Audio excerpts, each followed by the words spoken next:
Hey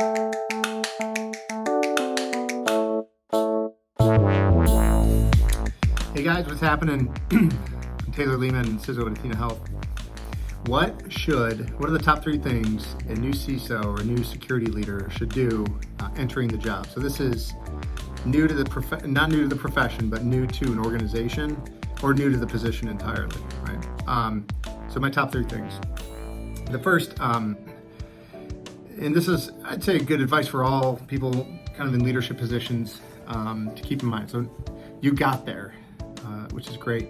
The time now is to focus on establishing leadership rapport and credibility. The worst way to do that is to lead every discussion with your resume, your experience, all of that. Leave that at home. You're in a leadership role. Your job is to build relationships and influence the organization. Really tough to do when you're introducing yourself or talking about your experience by almost reading off your resume, like, look at all the cool stuff I did. Nobody cares. You got there, you earned it, you deserve it, and now own the opportunity to really drive it and put your ego to the side. That's the number one thing I think most people who are new to leadership or leaders can do. The second is with your direct reports. Inevitably, you're going to have some direct reports now. What's the best thing that you can do? So the first thing is listen. Especially if you're new to an organization, you don't know what's going on. It's okay to say, I don't know what's going on. Use your directs to learn about them as people. What they love, what they hate about their job, what they think could be better, where they see the dead bodies, but listen to them and take them seriously. The second is, within that sort of recommendation, get your one-on-one scheduled, have these regularly, don't miss these. People really care about these. It's good time for you and your directs to really understand and connect. But get your one-on-one scheduled within that. Ask them for metrics, ask them for blockers, ask them about the things that they care about that are going well, that might not be. But just find a way to understand what their priorities are and get some wins. The third is with your peers and your boss. Again, the recommendations of the things to do aren't really that different. One, listen, go out, ask them about their job, their life, their kids, listen. Find out about who they are as people, what they like, what they don't.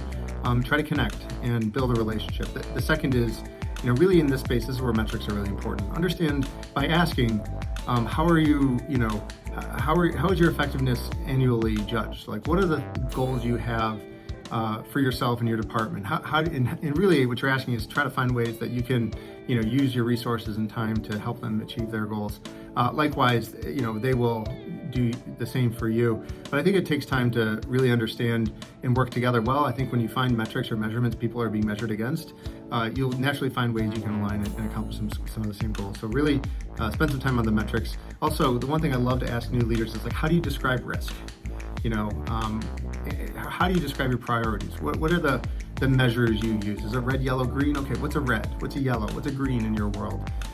This is an effective way of understanding priorities as well.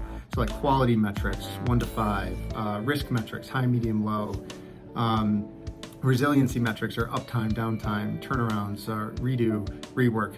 Get a sense for not only the metrics piece, but understand also how priorities are driven and determined and align to those as well. And then this is also a good group just, to really ask and be honest, like ask them, how can I be successful here? Security is typically observed to be an adversarial function. Like, how can I be different? Like, what would be helpful if I was able to do for you and your team? Whether it's come to a staff meeting, talk at a lunch, connect with certain directs.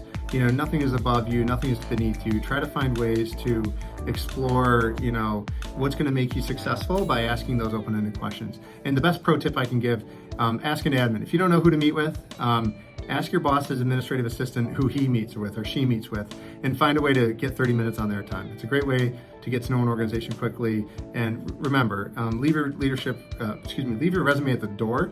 Humble yourself in front of your team, find ways to connect with people, and really drive that influence. All right, thanks. I'll see you guys next time around.